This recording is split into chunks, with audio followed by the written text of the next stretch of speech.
Hello guys, welcome back to my channel. তোমরা সবাই কেমন আছো? আশা করি ভালো আছো। আমিও খুব ভালো আছি। তো গাইস, আজকের মিনি ব্লগটা বিকাল থেকে স্টার্ট করলাম।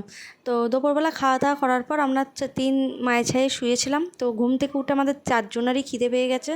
তো ছেলেদের জিজ্ঞেস করলাম বাইরে যে গিয়ে কিছু খাবার কিনে আনবো। তো প্রচুর পরিমাণে বৃষ্টি হচ্ছে, তাই যেতে পারলাম না। ঘরে আছে হরলিক্স চা, এছাড়া ওর উপায় নেই। ছেলেরা বললো চলো হরলিক্স চাই খেয়ে নিই।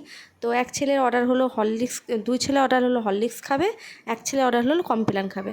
তো ওদেরকে হরলিক্স কমপ্ল্যানটা গুলে নিলাম প্রথমে। তো তারপরে আমি আমার একটু গ্রিন টি করে নিলাম।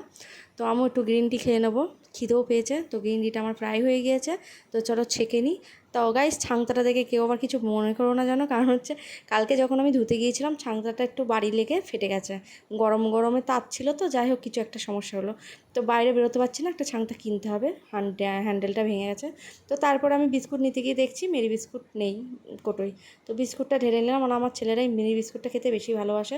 তো চলো সব খাবার টাবার কমপ্লিট, এবার নিয়ে যাব খাওয়া দাওয়া করার জন্য। তো চলো টুকটুক টুকটুক করে খাবার নিয়ে চললাম। তো খাবার নামানোর সঙ্গে সঙ্গে আমার ছানাপোনারা সব দৌড়াতে দৌড়াতে নেমে পড়ছে, প্রচুর খিদে পেয়েছে ওদের, টিভি দেখছিল। তো বড় ছেলের পড়াও আছে, কিন্তু বাইরের অবস্থা প্রচুর খারাপ, বৃষ্টি পড়েই যাচ্ছে। তো আমরা চারজনায় খেতে বসে পড়েছি, আর ছেলেরা এখানে একটু টিভি চলছিল, কার্টুন দেখছিল।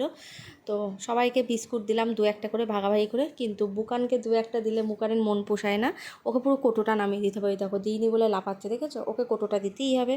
তো আমি ভুজিয়া দিয়ে একটু গ্রিন টি খেয়ে নিলাম, ভালোই লাগছিলো খেতে। আর গ্রিন টি তো সেরকম স্বাদ লাগেই না, আমার ভালোই লাগে না, কিন্তু বাধ্য হয়ে খেতে হয়। যাই হোক, তো টিভিতে একটা হাসির কার্টুন হচ্ছিলো, তাই দেখেই হাসছিলাম।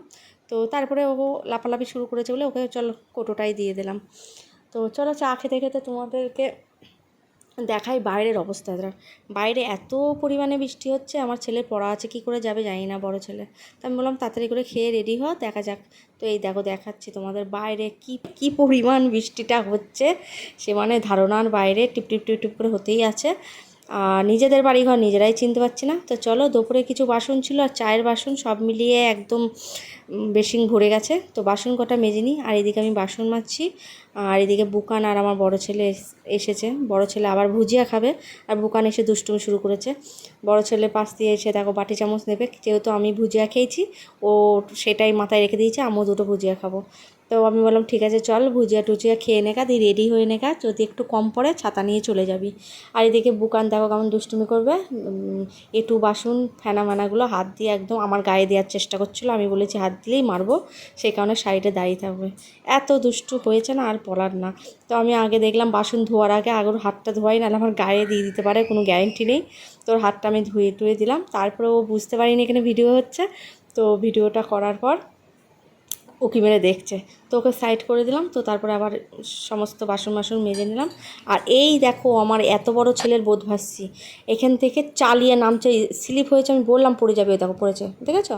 মানে আর পারি না, এরকম দুষ্টু ছেলে কাদের বাড়ি আছে বলো তো, এত বড় বয়সেও কোনো বুদ্ধি নেই। তো চলো আজকে ভিডিওটা কেমন লাগলো অবশ্যই কমেন্ট করে জানিও, ভালো লাগলে লাইক কমেন্ট করো, পাশে থেকো।